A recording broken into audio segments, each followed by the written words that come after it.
is, people are so high on Dak Prescott, and all for good reason. I mean, he had one hell of a season. He gave you no reasons in the preseason to think that he's showing signs of letting up. But do defensive coordinators now have the book on him, and are they going to be able to make him feel a little more uncomfortable this year? Is there a good possibility at that sophomore dip that can sometimes happen in the NFL with him, especially when you talk about losing 2 offensive linemen, signing 2 guys that were, pretty much disappointments the last couple of years, and talking about moving a guy from guard to tackle, Lael Collins, who, hasn't shown that he's been very good with that move. So the fact that was their bread and butter, I mean, look, yes, Ezekiel Elliott was unbelievable. Dak Prescott was unbelievable. They were throwing the ball all over the field. They were scoring all kinds of points. You can't do that without that offensive line being intact and as good as they have been. How much is it going to affect them losing 2 guys and having to start 2 new players in that position?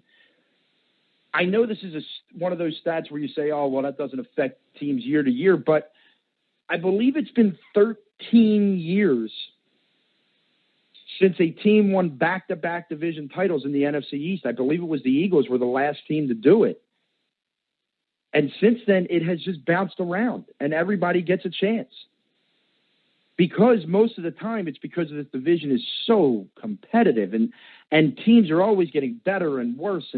And right now I think they're at their most competitive point from an all 4 team standpoint that they've been in many, many, many years. Like, I know that last year maybe records might have showed you they were, but I don't think the Eagles were very competitive. I know they played Dallas close in that first game, and I know that they played the Giants close in that first game and beat them in the second game. But I didn't look at the Eagles last year as a team that was ready to compete with the likes of a Dallas or the likes of a New York. And obviously they've had numerous and many struggles losing their last 5 times to Washington. So it was tough for me to put them in that same category, that same class.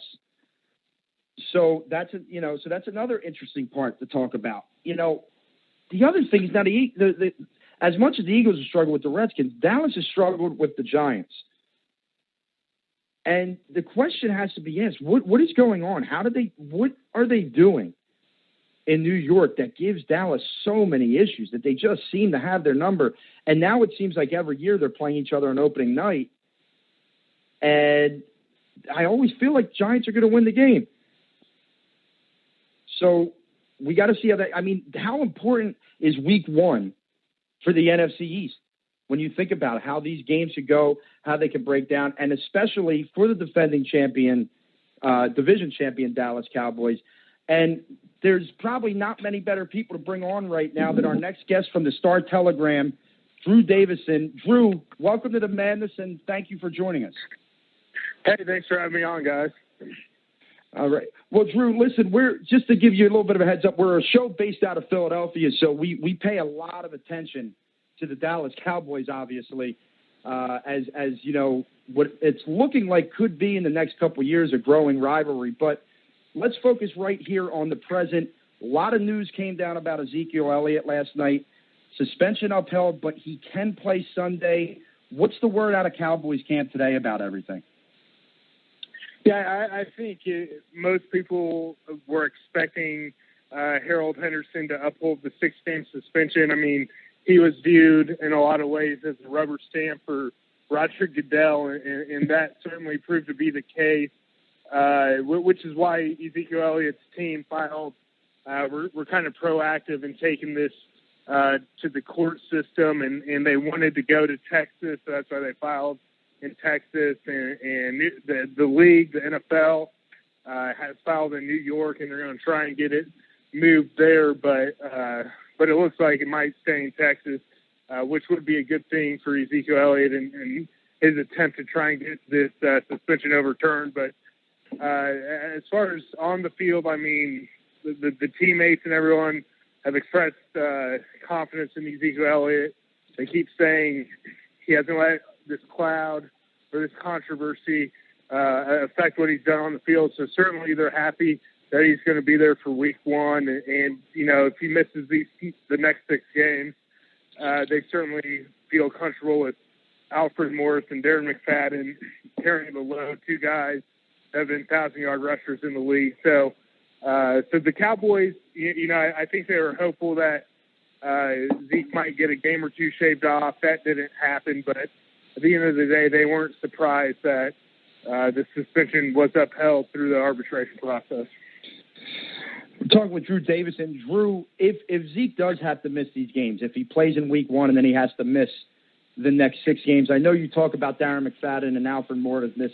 You're around this team a lot. Do you think as a whole this team is built to withstand losing Zeke for 6 games, or is it something that in the end it could be a crippling blow to them? I mean, there's no question it's a blow to them. I don't think it would be crippling, but there's no question Ezekiel Elliott's arguably their best player on the team. You could certainly make strong arguments for that. And what he really does, he's a home run threat every time he touches the ball, especially in the second level. Darren McFadden passed the 1,000-yard mark a couple years ago when he was the primary back for the Cowboys. But just look at their touchdown numbers. There's a double-digit differential between what McFadden did in 2015 and Ezekiel Elliott did last year. And I think when you look at that, the juice and everything like that, Zeke was able to get it done. And like I said, he had the chance to take it to the house, especially at the second level. But, the offensive line is still intact, and McFadden and Morris are proven veterans. So they should be able to absorb it, withstand it somewhat, but certainly they will not be as potent as they would be with Elliott. Drew, the other guy that just burst on the scene last year for Dallas was obviously at the quarterback position in Dak Prescott, and he showed no signs of letting up in his action during the preseason. But there's always that concern that your second year out, defensive coordinators now have a book on you. They now have different ways that they can try and come up to stop you. Are there any concerns of a dip after all the success Dak saw last year? No, there really isn't, and at least from the Cowboys' perspective now, outside, like you said, there will be more pressure on Dak Prescott, especially, with a year of film on him when defensive coordinators really had a chance to break it down. And then, secondly, if Ezekiel Elliott is gone, defenses can focus more on Dak Prescott rather than stopping Ezekiel Elliott. But with that being said, I mean, Dak Prescott had a great OTAs, minicamp, didn't throw one interception there. He threw 6 picks in training camp, but, that is somewhat not surprising because he was trying to take more risk down the field and kind of really learn of when to take shots and when not to take shots. But, Dak Prescott had a great training camp, looked solid in the preseason, so the Cowboys really feel comfortable about what he's going to be able to do in his second season. Drew, you talked about the offensive line, and I think it's no secret that has been one of the bread and butters of this team and why they've been successful, especially last year. Now, there was a couple changes from the offseason. A couple guys, one retired, one moved on in free agency, but some more guys are brought in. Now, there's talk about La'el Collins. I don't know if they're still talking about moving him, if they're keeping him at the guard down there. Maybe you can answer that. But are they still poised to be one of the best, if not the best, in the entire league? Yeah, so Doug Free retired at right tackle, and they moved La'el Collins, over to the right side, and he's adjusted pretty well. In the preseason game, he held his own against Khalil Mack, one of the best rushers in the game. So certainly he's made strides, and you can make an argument that La'el Collins is an upgrade from Doug Free, their previous right tackle. The biggest hurdle for La'el Collins is, he's left-handed, so his punch hand is now his inside hand rather than the outside hand when he was left guard or left tackle in college. So that's been his biggest adjustment. And then left guard, they're going to roll with Chaz Green, a third-round pick out of Florida a few years back. He's really battled injuries much of his career early on, but they like his talent. He's held his own. When he filled in at left tackle a couple games last year for Tyron Smith, but health is a big concern for him.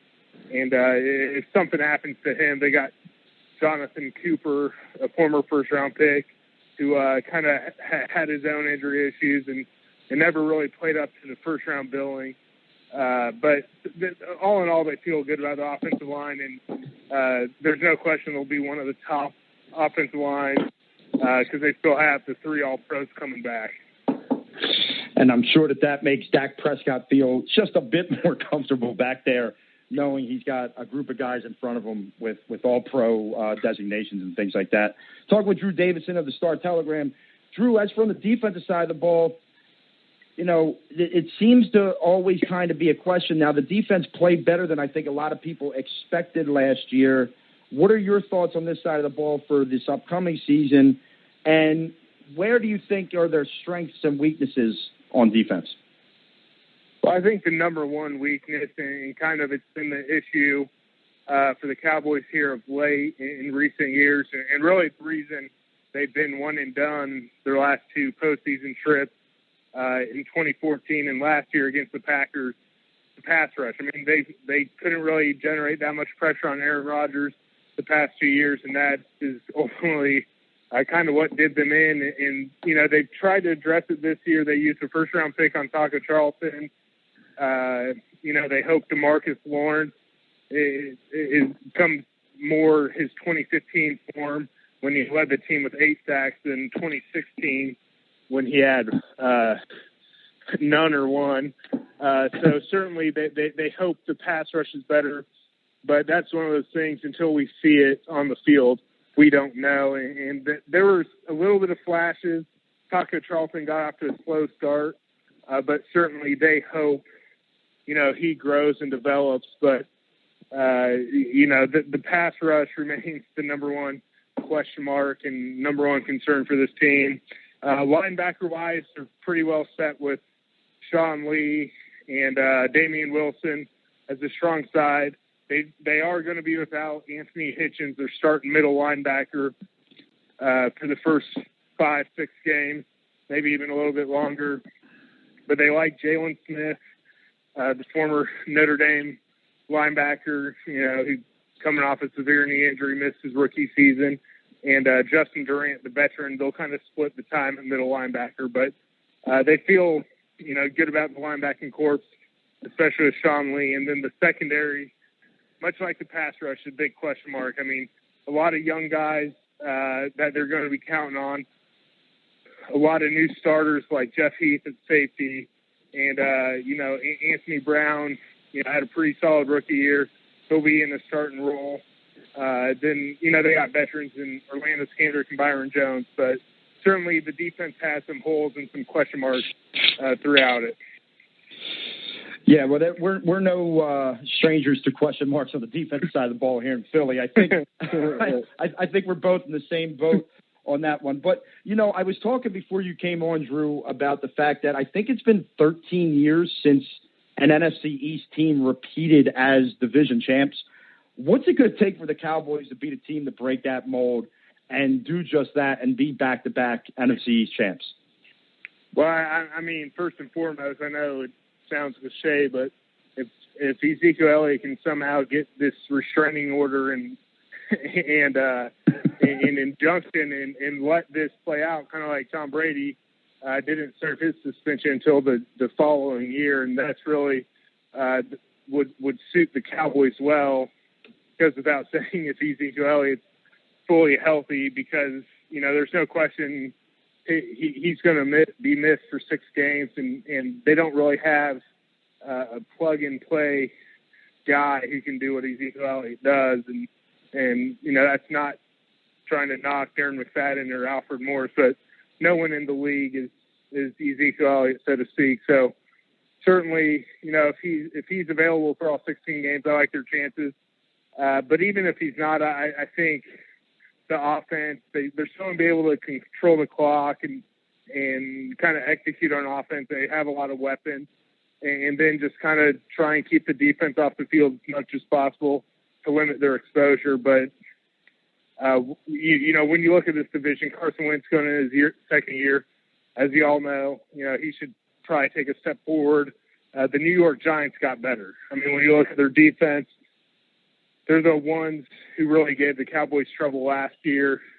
And, you know, they added pieces on offense and Brandon Marshall and Ingram, the tight end. So I really think, you know, it's a tough division to repeat this year for the Cowboys, but certainly they have a shot.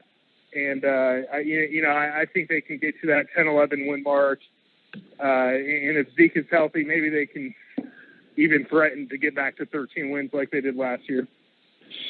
Talk with Drew Davison of the Star Telegram. Drew, you mentioned the Giants. What is it about them right now? And this is a division where it seems like one team has this team's number and so on and so forth. Right now, it seems like the Giants have the Cowboys' number. And as you said, they've gotten better. What have the Giants done that have confused the Cowboys as of late? Well, I really think it's their defense and how they disguise a lot of different looks and things of that nature. And really, their personnel up front. I mean, this offensive line, as we talked about how good the Cowboys' offensive line is, the Giants' defensive line and gave them the most fits last year. And they went against the Bengals and some other pretty stout defensive lines, but certainly the Giants' front seven really gave them headaches. I think they combined for 103 rushing yards in the season opener last year and something in less than 110 in the second game. Only scored 7 points in the second game. And you know, they just really struggled establishing the run. And on top of that, they took Des Bryant out of the game. I think Des Bryant had one catch for 10 yards that he fumbled in the second game in New York. So certainly, you know, that how they disguise and a lot of it has to go to the Giants coaching staff and it just seems like the Cowboys couldn't get nothing going against them. Well, and it'll make for, I'm sure, a very interesting opening night between Dallas and New York there on Sunday night. Drew, before I let you go, I do this with all the guests. I know it's one of the things we hate the most about this business is making any sort of prediction for something that's 16, 17 weeks away. But if you had to predict this division playing out 1 through 4, how do you see it breaking down this year? Well, I like I said, I think a lot of it hangs on Ezekiel Elliott's suspension, but I do think the Cowboys still have enough pieces to kind of absorb that blow and at least be able to go 500, 3-3 without Zeke, maybe even 4-2. If he does serve the 6-game suspension. So I think the Cowboys kind of break that streak, break that drought, repeat, and then I think the Giants slide in as number 2 like they did last year, and then Eagles, Redskins. And he goes right. Drew Davison from the Star Telegram. Listen, I can't thank you enough for coming on here, and as the season goes on, if things are happening, we'd love to have you on again to talk a little Cowboys. All right. Anytime, guys. Thanks for having me on. All right. Thank you, Drew. That's Drew Davison from the Star Telegram. You can follow him at Drew Davison, Davison, on Twitter. So some good stuff there out of Big D. You can tell the confidence is still high in Dallas. Yes, a lot is riding on the Ezekiel Elliott decision. Now, some national pundits say most likely he is still going to get suspended 6 games. I don't know anymore with these damn court cases in the NFL how the whole thing's going to play out. And the one question I meant to ask and forgot to ask Drew was, what is the feeling around this team when it's just suspension after suspension, or in the news for something negative versus in the news for something negative? It at some point you got to just sit back and go, what the hell are we doing? Who are we pulling for? You know, and listen, I've made it clear. I believe Jerry Jones has created this environment. I believe he has nurtured this type of environment and allowed this stuff to go on for years and years and years. And people want to sit there and talk about how great of a person he is and what he's done for these men. He does nothing because, in my opinion, Jerry Jones is no more than one of those egotistical guys who just wants to make money. I'm not saying he doesn't love his football team. He obviously does, but he can never pull himself away full enough to check out these guys and to make them and to hold them accountable for things. Because as I've said with this Ezekiel Elliott situation from day one, I'm not worried about him being convicted. The fact of the matter is, on multiple situations, he has obviously been in a place he shouldn't be as a professional athlete. And I don't give a damn how old he is, because I'm tired of that argument. Oh, he's just like any other 22-year-old. But you're not. When you become a professional athlete, when you become a public figure, you now have to hold yourself to a higher standard. It is the way of the world. It's the same in politics, and that's why people hate politicians, right? Because they don't hold themselves to the standard that they should. So why are these NFL players allowed to go out there and do it? They need to start being held accountable, and maybe this can help Ezekiel Elliott to overcome these demons that are in his life right now. You know, whether he did or didn't is not the point. He was in a situation that was not good. And it's happened multiple times now. And he has not shown any remorse. I mean, you saw the court documents pop up where he talks about, yeah, I love getting hammered or getting drunk and partying. Well, that's great, yeah, and he is 22, and a lot of 22-year-olds are like that. But a lot of 22-year-olds aren't playing running back in the National Football League, aren't perhaps the best player at their position in the National Football League. It's time to hold them accountable. And it should start with Jerry Jones instead of playing this game that he is playing. So we will see what happens. And I'll kind of just give you a little breakdown of Dallas. I tend to agree that this team has the pieces in place. But, listen, they have as many question marks on that defense as the Philadelphia Eagles do. They have as many question marks on that defense as the Philadelphia Eagles do. Their offense is better with Zeke. Without Zeke, they're better, but not that much better. And I think this offensive line thing is just, I don't, listen, offensive line is a unit. And when you lose two guys over that unit, whether you have 3 All-Pros or not, it could hurt the unit. You know, it could break the chain there. And I think that's going to be a bigger problem than they realize. I think the offensive line will still be good, but they won't be great. And I think that's going to hurt them. I don't think they can get back to 13-3. I think that the Dallas Cowboys, with Zeke not missing any time, are a 10-6 team. I think the Dallas Cowboys, with Zeke missing time, could fringe down to a 9-7, 10-6 team. So I have to make a decision with my prediction. Will Zeke miss time? I believe he will. The Dallas Cowboys, because of that, will struggle, and I see the Dallas Cowboys around 9-7 at season's end, partially because of how competitive this division is going to be. Okay? So in just a few moments, we should be receiving a call from Philadelphia sports guru, doing great work over at PhillyInfluencer.com. Sean Brace will join us. He's a guy that has the pulse of Philadelphia sports under his thumb. He does work for Fox 29 and does shows there. You know, he's all over the place. He really knows his stuff, and it's a real privilege to have him on.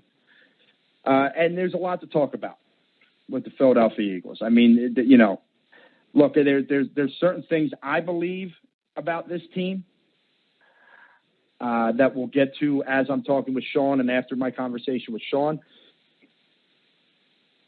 I'm curious what guys that are around this team feel about a lot of topics. As I said, we do need to bring up the Mike Lombardi topic and him kind of going absolutely crazy on Doug Peterson and then doubling down on it on one of the sports talk shows on Comcast Sportsnet here in Philadelphia.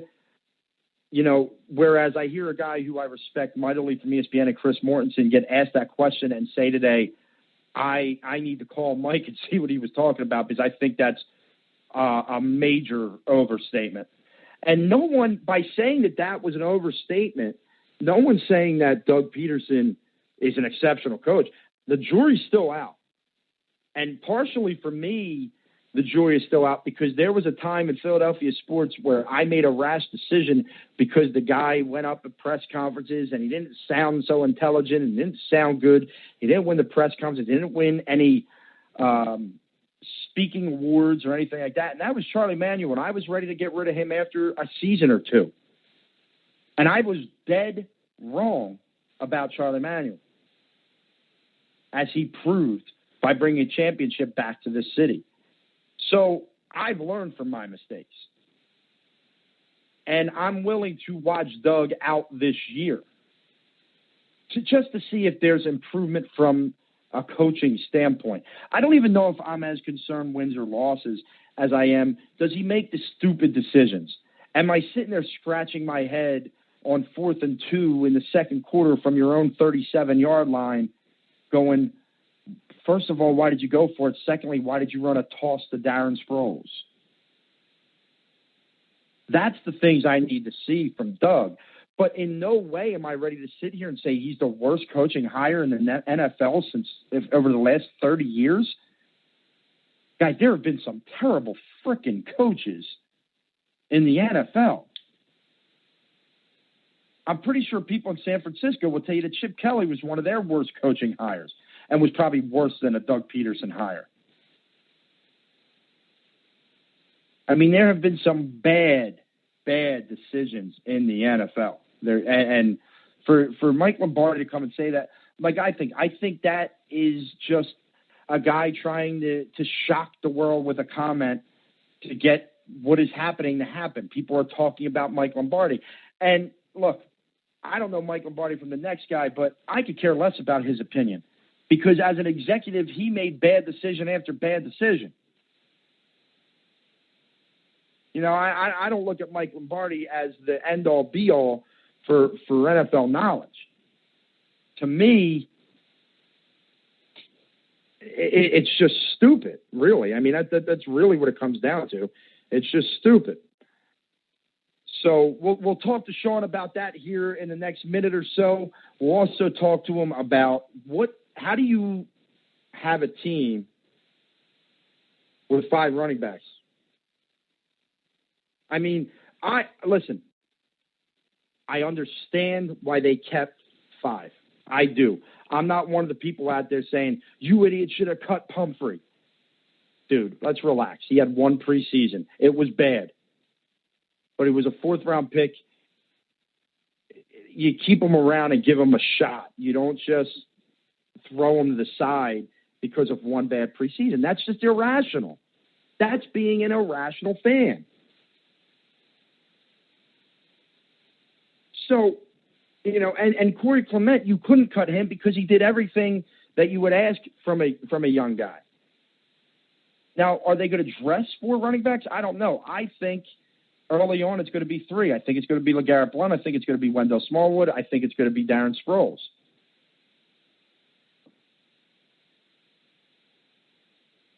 So, you know, you had to keep 5, but it is weird. You kept 5 there. You kept 6 receivers. You kept 8 offensive linemen. Is that okay? Is your offensive line depth okay? Only time will tell. I mean, I really expected another offensive lineman to be signed by now, and it hasn't happened. So you're going in with 8. But you know, guys, there were people saying, "Oh, they should have kept Billy Brown, or they should have kept Bryce Trace." Well, all those guys passed through waivers and made it to the Eagles practice squad.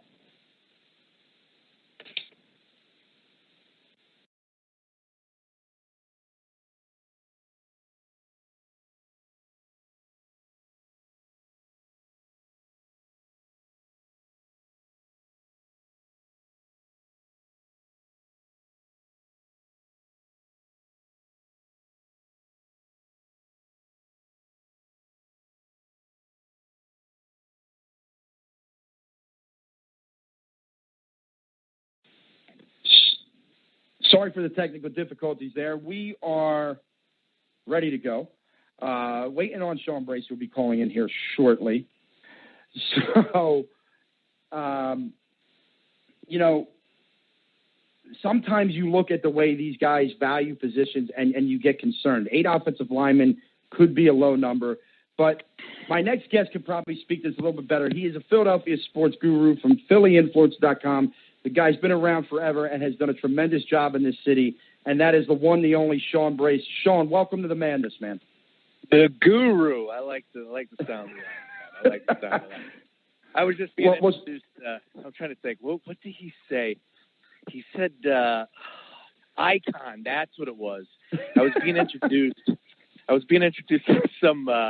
I was talking to some kids. It was a back to school charity function. It was really cool.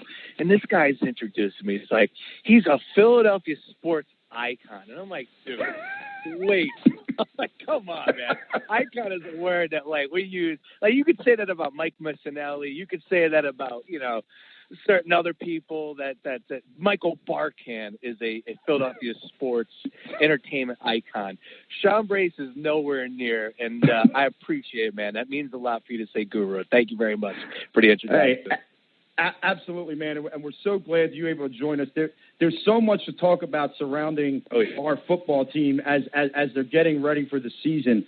But before we get to the team itself, I want to ask your thoughts on the Mike Lombardi comments this week that Doug Peterson is the worst coaching hire he's seen in his 30 years in the NFL. Yeah, I don't know where it came from either. It was just, sometimes I when I start reading things, I first thing I start thinking about is do they have an axe to grind?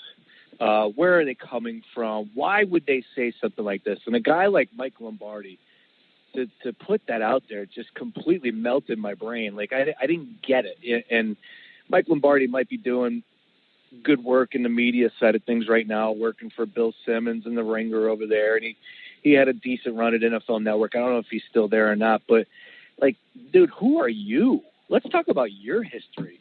If you're going to put yourself, put words out there this is the worst hire in NFL history, maybe you could have got away with saying that about Doug last year, previous.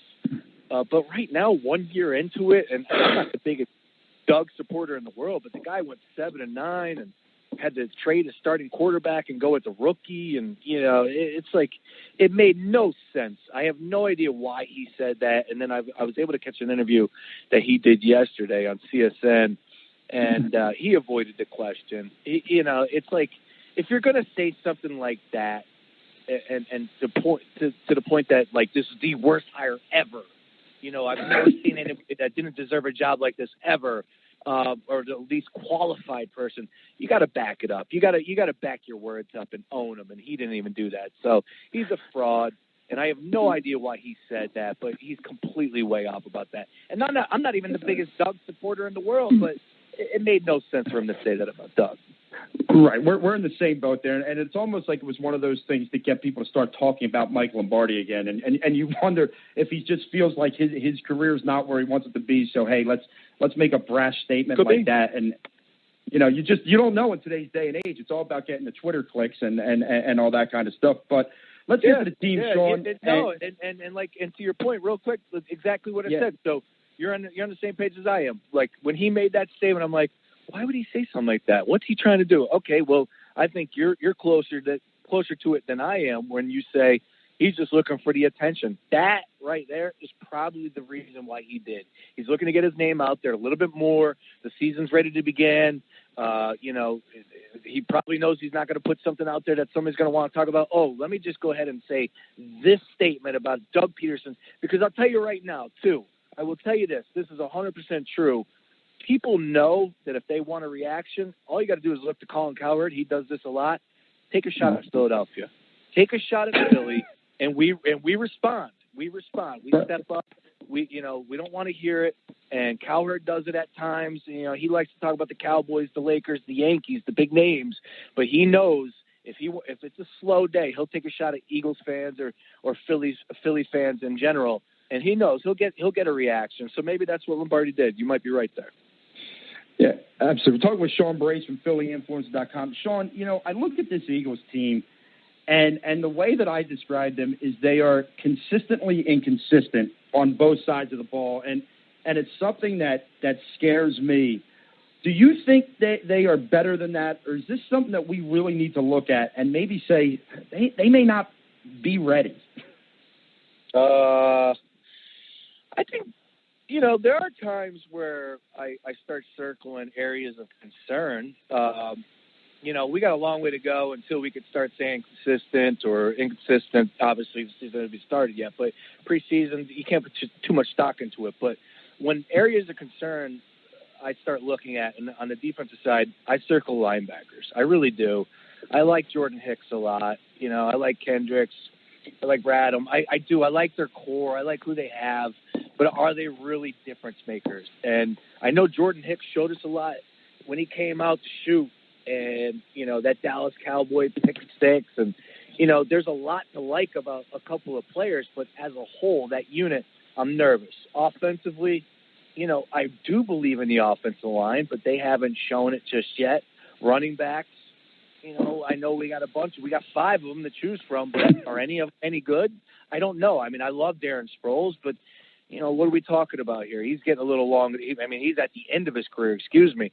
So, as far as I'm concerned, I start looking at areas of concern, and the linebackers on the defense, and offensively, the offensive line's got to come together. And I just don't know that you're going to snap your fingers and all of a sudden see that on Sunday. And, hey, man, you only got 16 of these things. That's it. And one game. I mean, man, all you got to think about is Chip Kelly. We're 10-6.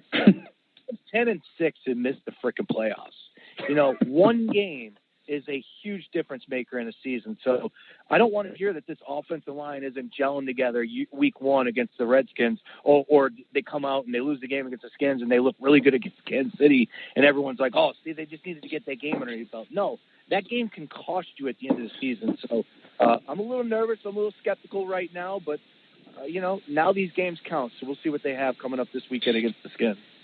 Yeah, there seems to be this idea out there that the offensive line is just going to magically be perfect come week 1. It was just I don't know if they weren't playing hard enough in the preseason or whatnot, but there were definitely some concerns amongst the unit that a lot of people have been talking about as being the strength of this team. I mean, what was it, Pro Football? Somebody put them out there as one of the top units in the league.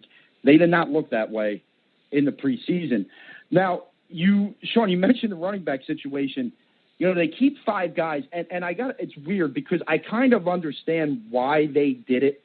I'm not someone, because of, like you say, you don't want to take too much stock in a preseason, especially of a young, undersized guy like a Pumphrey. I understand why you wanted to keep him around. What are they going to do there? Are they going to dress 3? Or are they going to dress 4? What possibly can they do there with all those backs? It's interesting because I obviously we know Sproles is a guy that you want to get the football to, but he never touched about 15 times per game last year, or 15 times in a game last year. I was reading that last week. And then I just did my fantasy draft last night, and I was just Googling some stuff. And one of the guys, CBS expert, was saying, get Wendell Smallwood.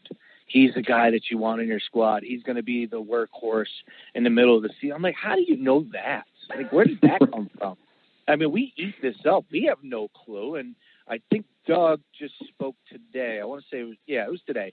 And he said, he doesn't know how it's going to work. It's just going to work. And, look, when you signed LeGarrette Blount,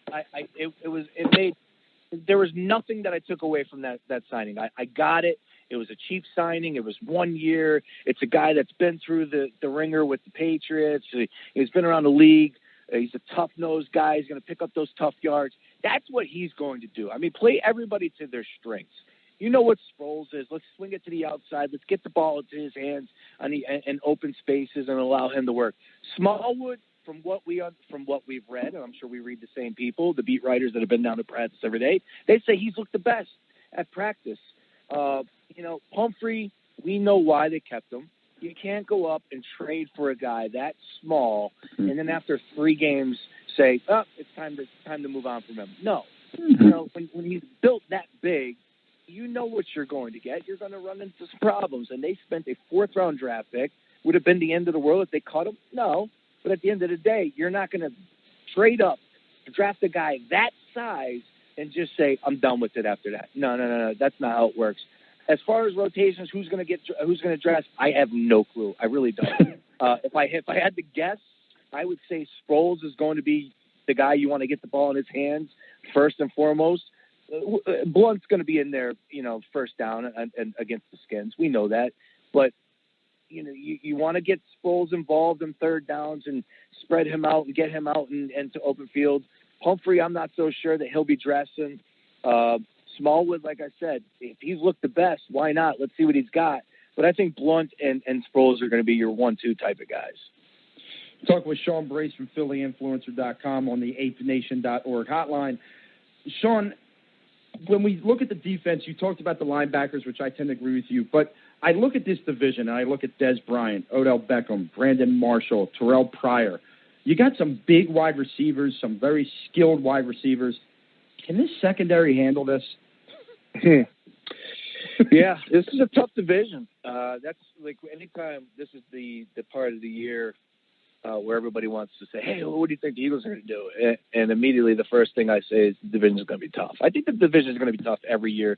That's why we haven't had a consecutive champion for how many years it's been. So I think this division is going to be tough. And one of the reasons why it's tough is because there's consistent quarterback play. Now that Tony Romo's moved out, you get Dak in there. I think he's going to be pretty decent. A lot of people think he's going to drop off this year. I think he's going to be okay. I think that Cowboys team is pretty good at the end of the day, even without Ezekiel Elliott. But the receivers, quarterbacks have receivers to throw to. Yeah, it's going to be tough. It's a test, that's for sure. I feel a hell of a lot better since the Eagles were able to get Darby, that's for sure. Is there any question that he's the best cornerback on this roster as we speak? Minus Sidney Jones. We'll see what he's able to bring to the table when he's healthy. But Darby, that was a necessity. If they didn't get Darby, I don't know what we're talking about at this point in time. But Douglas, Mills, Darby, they're going to make it happen. They're going to make it work. They're banking on, though, and I think we're all in agreement here, they're banking on that front line shaking it up and getting after quarterback. That's what they're hoping, that the Eagles could actually get after the quarterback and get some sacks. Because the secondary, if you need them to go out there and make plays, that's not what they do. This is not a playmaking type of secondary. Darby showed us a little something there, but I'm even hesitant to say he's a playmaking type of cornerback. I think he's a consistent cornerback. I think he's a guy that can run with the speedy wide receiver, that could keep up with the Des Bryant. Maybe not an Odell Beckham, but give it a damn good shot. But at the end of the day, you're talking about guys going out there and making interceptions, making plays. I don't see that unless that front line's getting after the quarterback and making things difficult. Yeah, and I think I've said a few times on here that I think Jim Schwartz has to become just a slightly bigger fan of the blitz than what he's been in the past. Yeah. I know it leaves those guys out on an island a little bit, but if you can get to the quarterback quicker, you're going to make your defensive backfield a little better as well. So let's just look at Sunday for a minute. I know it's game one, and like you said, there's 16 games, but there's only 16 games, and every game can matter. How critical, for so many reasons, is it for the Eagles? I hate to call it a must-win, but you mentioned Mike Missinelli. I heard him say it earlier in the week. Doesn't this game have the feel of a must-win game for Philly? Yeah, because Kansas City is going to be tough, and that's the first thing that comes to my mind when you start talking about these first two games. First two road games and the first two games of the season, both on the road, and you're saying you don't want to say first week of the season is a must-win, especially, it's a division opponent. But, it's a game that if they don't have, what are we talking about there? Kansas City, extremely tough to play, and it looks like KC's going to be a pretty decent squad again. Andy's got himself a squad out there in Kansas City again this year. And then week 3 against the Giants at home. Now that's a different ballgame. It's at home.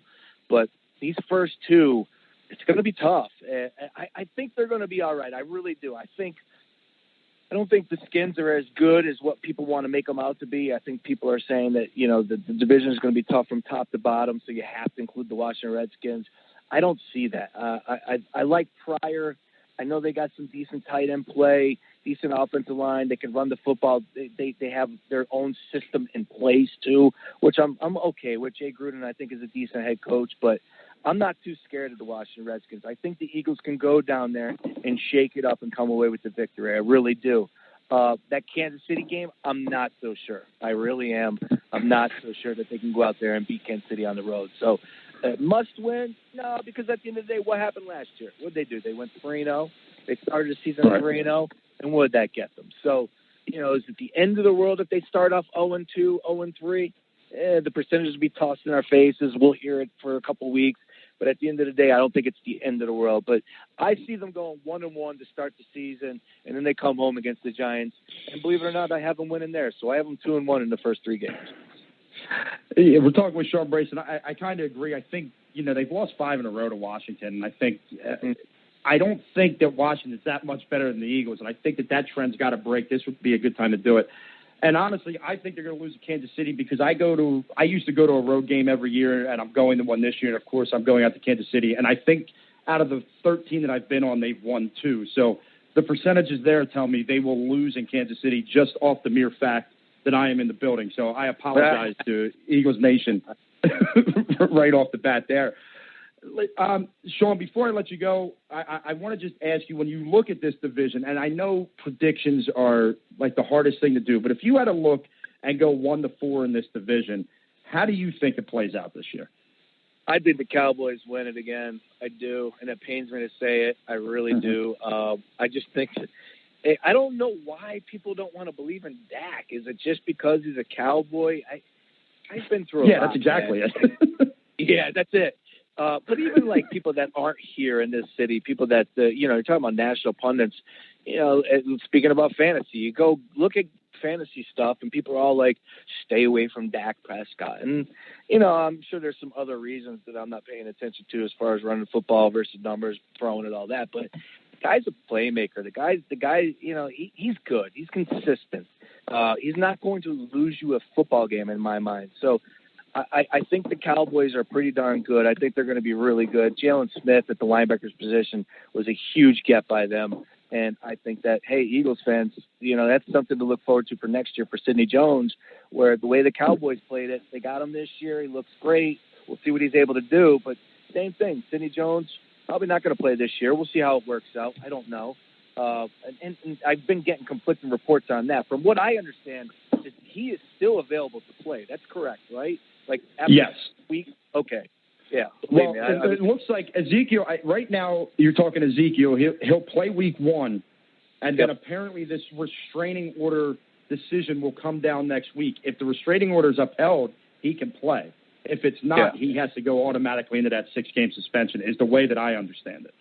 Yeah, so we'll see how that plays out. But I like the Cowboys to really do what they did last year. I do. And, I think the Giants got a good defense. I think number 2 is up for grabs. I think the Eagles and Giants can compete there, and I think the Redskins are going to pull up the bottom. But the Eagles are in a good spot, man. They really are.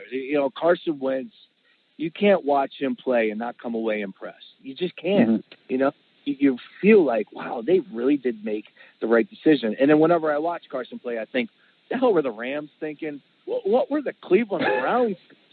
What were they thinking? Up on this guy. Like, who said what negative about Carson Wentz?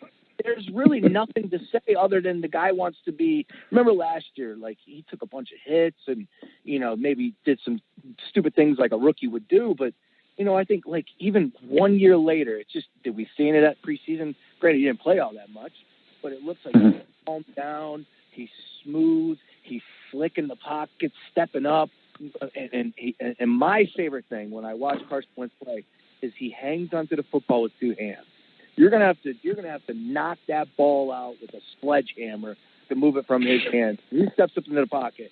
It's impressive and put two hands on it. So, as far as the rankings go for this division, unfortunately, I'm going to go Dallas 1. I think the Eagles are a slight step behind them. I'm going to put them at 2, Giants 3, Skins at 4. Sean Brace, it is, it's always nice to get insight, but as I said before I brought you on, it's rare to get insight from the Philadelphia sports guru. I'm giving you that name now. That's yours now. It goes to nobody else. Hey, man, anytime you need me, please dial me up. And then I would definitely love to link up with you when you go to Kansas City just to get you on our podcast over at PhillyAmster.com. We're going to be doing a Tuesday night show and, just to get your take when you come back from Kansas City. I would love to hear what you got to say about that place because, I've heard a lot of crazy things about KC, and eventually I'll get out there. But definitely, when you come back, let's link up again. I'd love to get you on our podcast. Absolutely, Sean. We'd love to do it, and we'll talk throughout the season, man. Thanks again for coming on today. Anytime. Go Birds, and everybody relax. We got a nice one in Carson once. We'll be all right.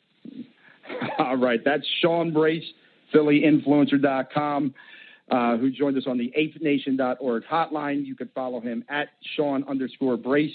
But from there, we're going to go up the turnpike from Philadelphia. We're going to talk about our New York Giants. Coming in from NJ.com, nice enough to join us, Giants beat writer Dan Duggan calls in. Dan, how are you, and welcome to the madness. I'm good. Thanks for having me. All right, Dan, well, let's get right to it. I was following some of your videos on Twitter today. There has been some questions of whether or not Odell Beckham was going to be ready for Sunday. What is the latest on the injury to Odell? I think the latest is that he's making strides, but, it's important to keep in mind it's only Wednesday, a long time to go to Sunday night, so I wouldn't overreact, but everything has been kind of trending in the right direction. If you go all the way back to last Thursday night before the preseason finale, he was out on the field catching passes. Wasn't running or anything, but that was the first time we really had seen him on the field since he suffered that injury in the second preseason game in Cleveland. Then on Monday, he was riding an exercise bike outside during practice again. That was something we hadn't really seen. And then today, he participated in stretching and a little bit of the warm-ups, which isn't a significant deal. But again, it's everything is a process. And then he went outside and did some straight line running with a trainer. And then after practice, he didn't report any setbacks or anything like that. I mean, nobody's going to come out and say on Wednesday he's definitely playing or he's definitely not. He says he wants to play. Ben Macker says it'll strictly be a medical decision, and I think it's the type of decision we're not going to know. I'd be surprised if we know before Sunday, to be honest. I mean, Friday at the earliest, but I would assume he'll be questionable on that injury report, and we're going to be waiting this one out right up until an hour and a half when inactives come out. I think that might be the first time we actually find out what his status is definitively. So basically, all those fantasy football owners are going to be scouring until about 11:30, 12 o'clock. Yeah, so that's a good one too, because the Sunday night game, that's a tough spot. That's right. It's the night game too. Yeah. Yeah, I'm going to be getting hit up all day on Twitter, I'm sure, like you said, at 11:30, because guys have to make that tough call. So I'm going to probably get a lot of heat if I'm wrong on that. So yeah, without a doubt. Pick up Sterling Shepard or Brandon Marshall. I don't think they'll be available, but I don't know. Just maybe have a backup plan because I'm going to be sweating that one out. Absolutely. We're talking with Dan Duggan from NJ.com. Dan, you mentioned Brandon Marshall. He was brought in this year to kind of be the guy, the complement to Odell Beckham. How much are the Giants expecting from him at this stage in his career? Yeah, I mean, they've kind of kept the expectations in check. I think it's always a little risky with a new guy to go too crazy, especially someone a little bit older and he's banged up in the preseason. But I think that's probably just the best way to go. I mean, he's bounced around a lot. I mean, I think this is his fifth team, so he's certainly proven that he can get up to speed in the new system. So I don't think it should be a major concern. But I think that, I'm not saying they'll bring him along slowly, but I don't think they're going to, be expecting him to come out of the gates and have, 10 catches for 100 yards and a touchdown on Sunday night. Hey, if he does that, they'll certainly take it. But I think it's going to take a little time to feel him out, see how he is going to fit in this offense. I think, worst case scenario, he's going to be much better than what they had last year in Victor Cruz. I mean, just if for nothing else, he's a much bigger target, complements Odell better, more of a threat in the red zone. And again, if he can become, the big-time receiver he's been most of his career, that'd be great. I just don't think it's going to happen just because of opportunities. They're not going to be feeding him the ball, the way he was throughout most of his career. But that's fine. That's not what they brought him in here. They brought him in here to either draw some attention away from Odell or to capitalize more than guys were able to last year when Odell is getting all the attention. Brandon Marshall's never been in a situation where he's lined up against team's number 2 corner without safety help. So that's probably something he's looking forward to, and I think it's something he should be able to exploit. Talking with Dan Duggan. Dan, and the receiver situation looks great. The running back situation we're not really sure how it's playing out. It looks like maybe Paul Perkins is the guy from an outsider's view looking in. What is the plan at running back right now for the Giants?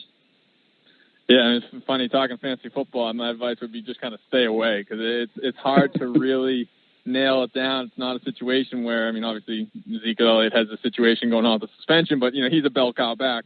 The Giants are not in that position at all. Perkins is the guy that they're going to go to first. They're going to let him be the starter, and obviously if he takes and runs with it, then you never look back. But I think more likely he's going to get, like I said, the start, early downs.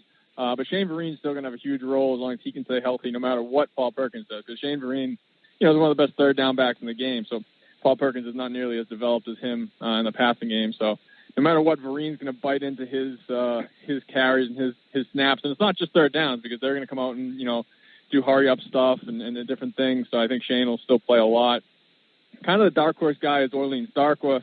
Because, again, I don't think Perkins has, such a super strong hold. He had a nice finish to his rookie year, but certainly doesn't have a track record to suggest he can definitely carry the ball, for 16 games as the number one guy. So Darkwa's had a really good preseason. Darkwa's always played well whenever he gets an opportunity. The problem is, for some reason or another, the opportunities don't last. Either he gets hurt or, a starter comes back and bumps him out of the lineup. So if Darkwa stays healthy, I think he will be the short yardage back because I think he's just a more powerful guy than Perkins. But if he performs well in that role, I wouldn't be surprised if it becomes more of a timeshare or even if Darkwa overtakes him because I just don't think, you can feel super solid with Paul Perkins until he goes out and has a couple of games that really backs up sort of the faith they've shown in him, based off some flashes last year. It's a little different coming in being the number one guy. A position the Giants haven't had questions about for years now is the quarterback position. And Eli's obviously been the guy for a long time now. But you have to start thinking, is the end near? When is the end coming? How much do you believe he realistically has left? Well, he's got 3 years left in his contract. So I think probably for better or worse, he's going to be here for 3 more years. I have a hard time seeing a situation come about where the New York Giants bench Eli Manning if he's healthy. I have a hard time seeing that. Obviously, things can change over the next couple of years, but even as much as people are kind of putting a little dirt on him, he wasn't that bad last year. He wasn't great, but there were a lot of factors that played into just the offense, not being effective, and it wasn't strictly the quarterback play. Go down the list of play calling, offensive line, run game, really one dimension with just Odell as the big playmaker. There's a lot of factors. Eli didn't play great, but I think he's due for a bounce-back year because they do have more weapons. The offensive line, remains a question, but I just think that the offense is going to be better than last year. I can't see any way it could be worse. But, yeah, when you start looking down the road, I think 3 years is probably where I'd set the over-under, and I'd probably just take a push because I don't think he's going to be here much longer than that. I think by the time that contract's up, he's going to be 39, 40 years old. You'll have Davis Webb, waiting in the wings. I think it'll probably be best for all parties to maybe move on at that point. But who knows? Eli is not someone like Tom Brady who says, I want to play till I'm 45. He just kind of has this, typical ho-hum, well, I'll just play as long as I can play, and never really, has been pinned down on, if he intends to play forever. He's got this incredible Iron Man streak. Does he want to chase Brett Favre's record in that regard? Help him play about 7 more years to do so. I don't know. I don't think that's going to drive him. But you never know. And maybe he gets us another Super Bowl in the next 3 years and just retires and it solves the problem for him and everyone's happy. I don't know. It's going to be really interesting to see, when the end does come for him. It is incredible, the Iron Man streak he has with some of the beatings he has taken. You got to give the guy a lot of credit for that. And you mentioned the O-line, Dan, and that's been a position where it's been a lot of negative talk about the offensive line in New York and really the one glaring weakness. Do you think they did enough this offseason to help protect Eli and garner a stronger running game? In a word, no. They didn't do anything, really, if you look at it. The same 5 guys who started the majority of games last season are back. They didn't invest in an early round draft pick on the offensive line. They didn't spend on a big free agent on the offensive line. Now, both of those decisions may have been prudent because guys were getting crazy money in free agency. Mediocre players were cashing big checks, and it was a really weak offensive line class. So it's tough. You don't want to reach or overspend, but at the same time, you didn't address a weakness. So maybe if you had, used a pick around earlier than maybe you should have, it still might have gotten you a better player, or you spent a few more bucks on a guy than he's maybe worth. He still might have been better than what you had. they kind of chose that, hey, we're going to just trust that filling in some of these other gaps, like getting a tight end like Red Ellison, actually carrying a fullback, even a Brandon Marshall's, a better run blocker than most wide receivers. I think they're believing that some of those pieces can help. Now, I'm skeptical because at the end of the day, you can have Red Ellison on the field. He's not a sixth offensive lineman. He's not, your second left tackle. At some point, Eric Flowers has to prove that he can block elite pass rushers, and he hasn't done it in 2 years. I don't see why there'd be a reason to be super confident that's going to change overnight here in year 3. But that does seem to be kind of the Giants' approach, just cross their fingers and hope it works out. I don't think that usually works in professional sports, but they're going to give it a whirl. Talking with Dan Duggan of NJ.com. Dan, if you flip to the other side of the ball, that seems to be more of a positive vibe around the defense. And, a couple of years ago, the Giants spent a lot of money over there, and it seems to be paying off. And it's funny, I was talking to a writer from Dallas, and all he talked about was that defensive front and how they just gave Dallas nightmares 2 games last year. What do you think about this team as the season approaches? I mean, are they a unit that is not only going to be talked about within the NFC East, but around the entire league? Yeah, I think it's super realistic that this could be the best defense in the NFL. It's funny, I think people slept on them a little bit last year. I think they were 9th and 10th in yards allowed, which is obviously good, and it's a lot better than where they were 2 years ago when they were dead last. But they were second to the Patriots in points allowed, and nobody really talks about it. They don't really have that big reputation. I think a lot of it is that there's so many new pieces that there was no hype coming into the year, and then all of a sudden you looked up like, wait, this team doesn't give many points. And it was almost like too late, and then they kind of, collapsed in the playoff game. So it wasn't a lot of hype around them. But, they have, I think, 5 All-Pros on that defense. I mean, that's saying something. I mean, you got Landon Collins and Jason Pierre-Paul and Olivier Vernon, Janoris Jenkins, Damon Harrison. You go on and on. I mean, it's loaded. And I think it's going to be better this year because a guy like Eli Apple is coming into his second year. Landon Collins, for as great as he was only a second-year player last year. I think he's going to be even better in year 3. I think Jason Pierre-Paul is another year removed from that fireworks accident. He was lights out this summer. I mean, he was awesome this summer. I think he's going to have an even better year. I think he'll be back in double-digit sacks for the first time in a long time. And then I think the biggest guy that kind of maybe gets overlooked is B.J. Goodson at middle linebacker. I think he's going to be – I don't know if he's going to be a star or anything this year, but I think he's going to be a lot better than Kelvin Shepard was last year. I mean, that was a position that really was a non-factor. It's hard to have a great defense with a non-factor at middle linebacker, but the Giants did it last year. I think if nothing else, Goodson brings more of a playmaking aspect to that, more of a physical presence. So, they really don't have any holes. They kind of plugged up some of the ones they may have had. So I think the sky's really the limit for this defense. Dan, I totally agree with you, and I think that's why, in a lot of people's opinion, the Giants can kind of take over that division title from the Cowboys because they by far have the best defense in this division. And it's look, it doesn't always work out when you spend a lot of money on free agents, as they did a couple of years ago. Just ask the Washington Redskins. It usually doesn't.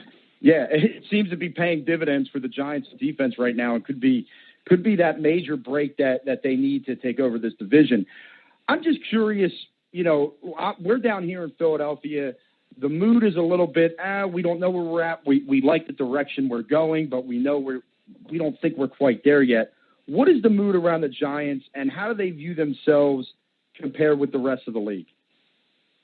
Yeah, I mean, one thing they've always been since Ben McAdoo took over, they don't shy away from, kind of big talk. I mean, he came in as introductory press conference of a team that hadn't made the playoffs in 4 years, coming off a couple of 6-win seasons, and all he's talking about was putting the 5th Lombardi Trophy in the case. So, it wasn't just an introductory press conference throwaway line that every coach says. I mean, he's really kind of kept the expectations that high. Again, doesn't run from them. So anything we say outside about, high expectations and, they're, 11 wins last year and people are kind of predicting them to build off of that. They embrace it because it's the same thing they're saying in between their walls. So yeah, I mean, they're not going to sit there and say, I think we're the second best team in the NFC East. I mean, they have a chance to, obviously get off to a good start against the Cowboys this week. And the fact that they beat the Cowboys twice last year, it's sort of, I think, in their head says, well, yeah, hey, the Cowboys might have won the division, but we were the better team. You can't help that, maybe the Giants lost to some teams they feel they shouldn't have, or that the Cowboys, just took care of business against everybody else. But when they lined up those 2 games, the Giants came out on top. And so I don't think that they would concede anything to the Cowboys. And The Redskins and Eagles gave the Giants more trouble last year, and I think personally, and I don't know if the Giants are saying this, the Eagles are a little bit of a scary team, I think, for the Giants. Just they always have trouble with them, it seems like, and especially going down to Philly. So that's a tough draw in week 3, where Giants have a really tough first half of the schedule, some tough road games right out of the gate. So they're going to have to be careful not to fall into any sort of a hole. I mean, I don't think they will, because they are a talented team. But the schedule is really not forgiving right out of the gates here. Yeah, I think the NFL did not do the NFC East any favors when you look at some of the early schedules for these squads, for sure. So, listen, on Sunday, it seems like it's a new tradition. It's Giants, it's Cowboys to start the season. I feel like every year we're watching them in the very beginning of the season. Yep. How huge is it for New York to come out Sunday and continue their dominance over a Cowboys team that we just found out last night will have Zeke for week 1? How important is it for the Giants to come out and just keep doing what they've done to that team to kind of set the tone going forward? Yeah, I think that's a good way to put it, setting the tone. I mean, obviously, if you lose a road game in week 1, it's not going to doom your team, but I think that they built a lot from it last year, coming out of there with a win, and that, they were able to build a little momentum. And you look back 2 years ago where they had the botched game down there with the clock management at the end that, kind of really started the swan song for Tom Coughlin, the way they just blew that game. That may have set the tone the other way. So, I mean, it's not going to decide anything. They get the Cowboys at home in December. That game, most likely have a lot higher stakes as far as, what's on the line immediately after that game. But, hey, if you go down there again and get one on the road against them and, just kind of maybe start to put some doubt in the Cowboys' mind that, these guys have our number. And it always, always helps to start out 1-0. That's not exactly an earth-shattering comment, but I think it's, it's big. I mean, go down there and get off to a 1-0 start, and like I said, it's a tough schedule, so these wins are going to be hard to come by to start the season. Dan, before I let you go, I have everybody do this, although it's one of those things we do, and really it's just a guess. But if you had to predict how this division breaks down 1 through 4 this year, how do you see it going? Yeah, so I got the Giants at number 1. I mean, I think it's going to be a dogfight. I think every team is going to be in it till the end. The Giants play the other 3 division teams all in December at home, so I think every one of those games will have playoff implications. But I think the Giants are going to squeak it out at the number 1. I actually think Philly is going to be number 2. I think the Cowboys are primed to fall back to the pack. Big time hinging on if Elliott does serve the 6 games, which your guess is as good as mine. But I'm going to say he probably does at some point. So that's obviously a big hit. And then I think, Dak Prescott is primed to kind of fall back to earth a little bit. I don't think he's going to – there's no conceivable way he's going to duplicate his touchdown-interception ratio he had last year. I think, the Giants certainly seem to figure him out. I think other teams will. Not that he's going to, be a bad quarterback. I just don't think he's going to be as untouchable as he was last year. And then I think the Redskins are going to be right there. I mean, I think – I don't think any team is going to run away with it. I think that was kind of a fluke last year with – the Cowboys going 13-3. I think it'll be all pretty bunched in from say 7-9 to 11-5 at the most. I think it's going to come down to the wire, but I give the Giants a slight edge as we sit here on September 6th. Dan Duggan, NJ.com. I want to thank you so much for joining us tonight. As the season goes on, would love to talk to you again down the line. All right, sounds good. Thanks for having me, guys. All right, thanks a lot. That's Dan Duggan. You can follow him on Twitter at @DDuggan, DUGGAN21. As always, all of our guests came on the apenation.org hotline. That's apenation.org hotline, our wonderful sponsors. So I told you when we got through all the interviews, we were going to be into the final 15 minutes of the show, and that's right where we are. Some great things from all 3 guys. I want to thank them all once again for joining us. They gave us a lot of good information. So now it's time for me to break down the division in about 4 minutes or less. And kind of discuss the way that I see this division going. I've told you that I believe the Washington Redskins will end at 8-8. I will tell you that, in my opinion, 8-8 gets you 4th place in this division. So because of that, I will tell you that I believe Washington's going to be last for all the reasons I stated earlier. When I look at the rest of this division, I see teams that have major questions in facets of the game. I think the Eagles and Cowboys' major questions are both on the defensive side of the ball. I don't know if this defense is as good as people are making them out to be right now. I think that they will show flashes of greatness, and then they'll show flashes of being inadequate. And I think that's going to be an all-season type of thing.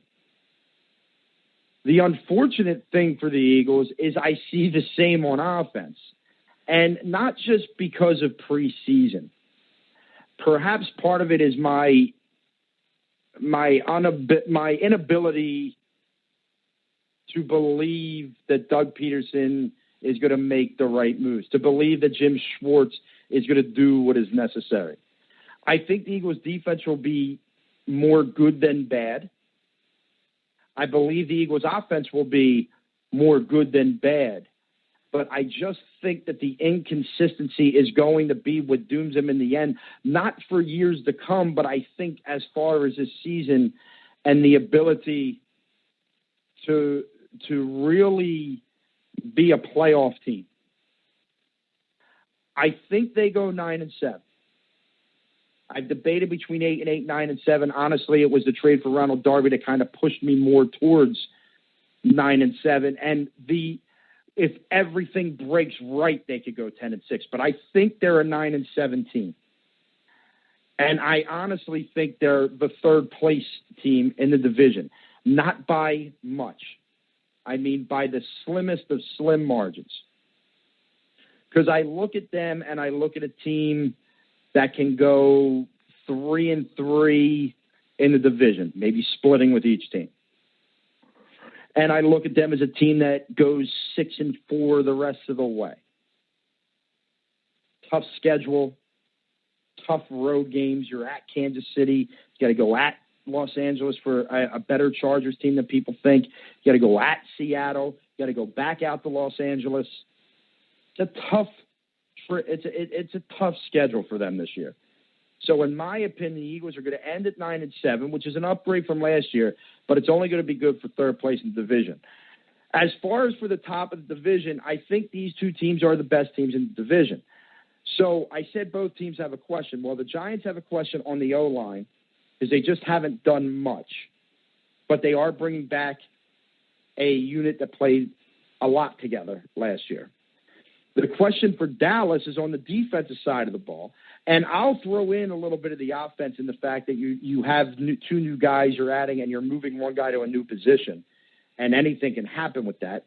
And the fact that, like Dan just said, it's almost inconceivable to think that the touchdown-to-interception ratio that Dak had last year can be duplicated this year, especially if Zeke is out for 6 games, which I firmly believe he will miss time.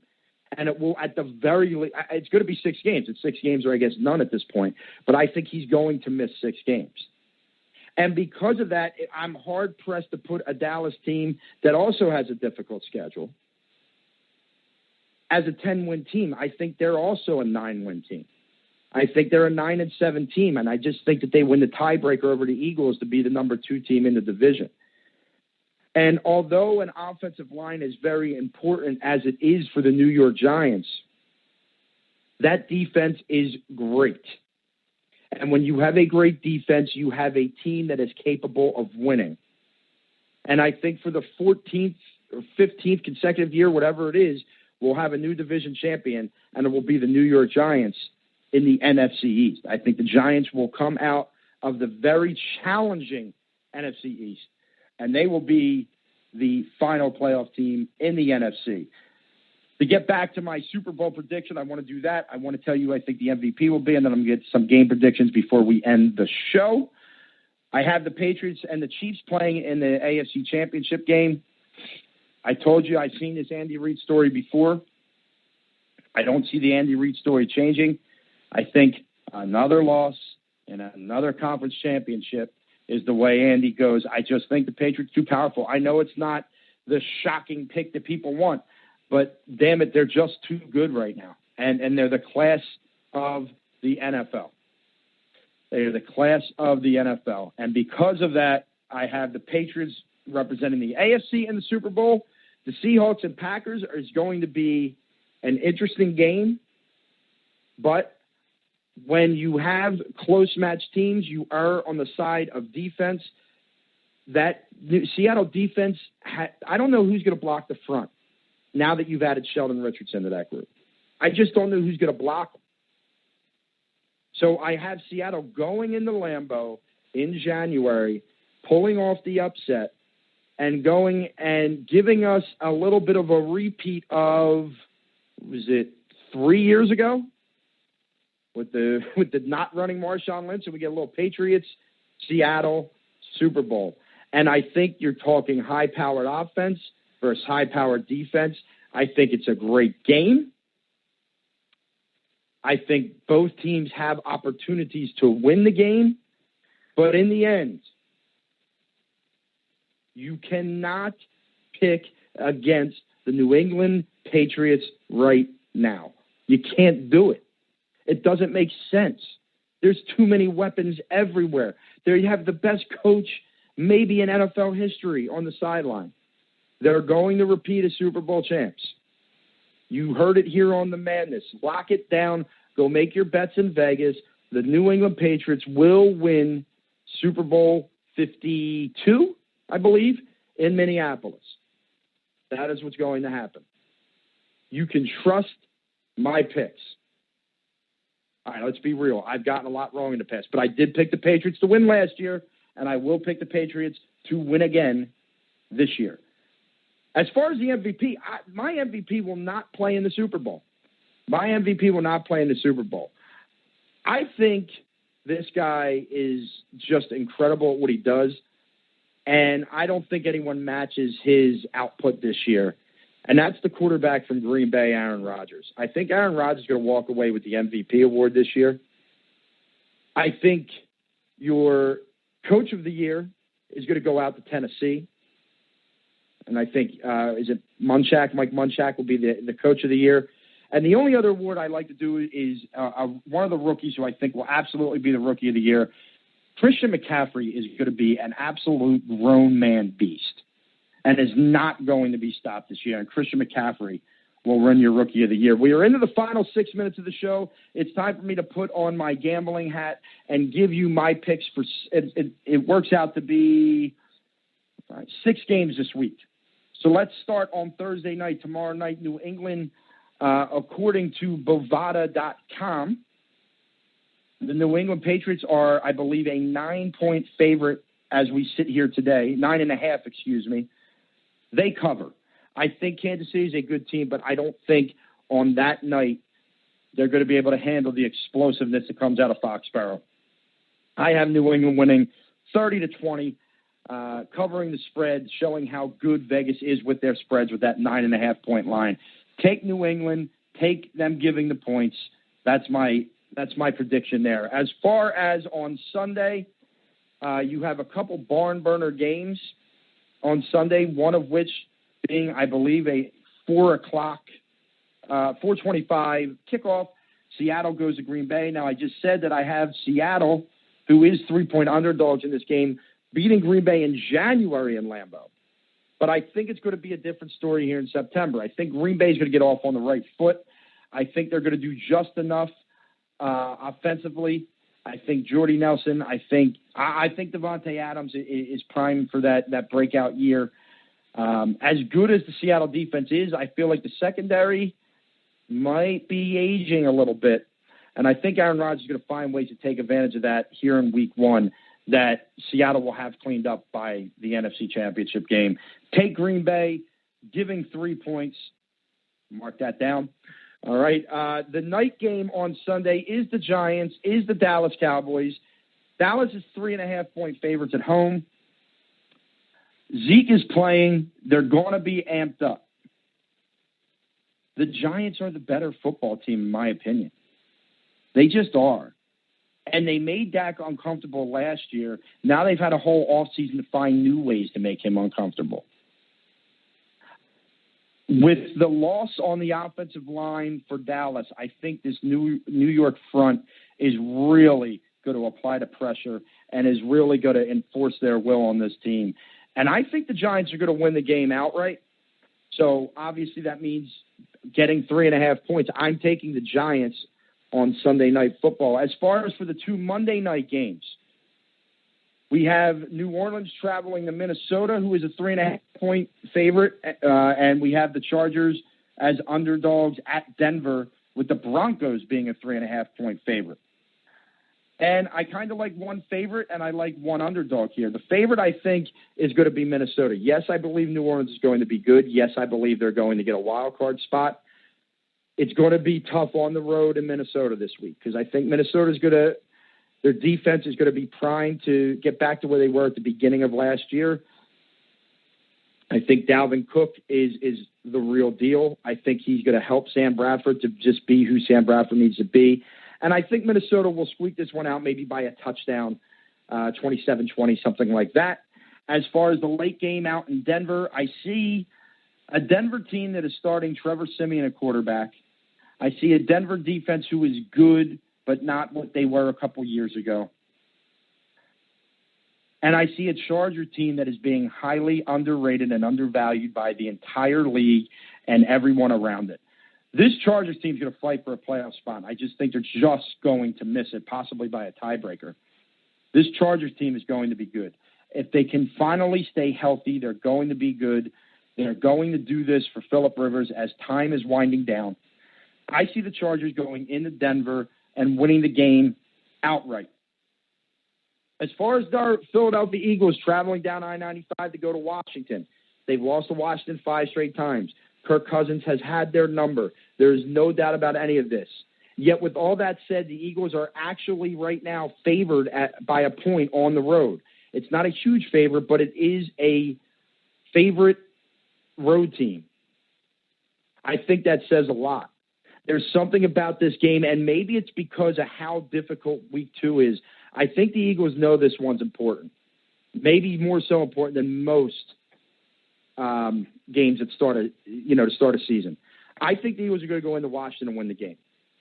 Listen, the last 5 times they played, I believe it's been by 7 points or less. I think the same thing is going to happen here, but I have the Eagles winning, let's say 30-27, so they will cover the spread as well. They are your picks. I have the Eagles, the Chargers, the Vikings, the Giants, the Packers, and the Patriots. And with that, we are in the final minute of the show. I want to thank everybody for tuning in today. I want to thank Drew Davison. I want to thank the Philadelphia guru, Sean Brace. And I want to thank Dan Duggan for calling in, chatting with us. It was a great show. I hope everyone's excited. I hope you are ready because it's here, baby. Have a great first football Sunday, and I'll be back here Wednesday to recap Embrace the Madness.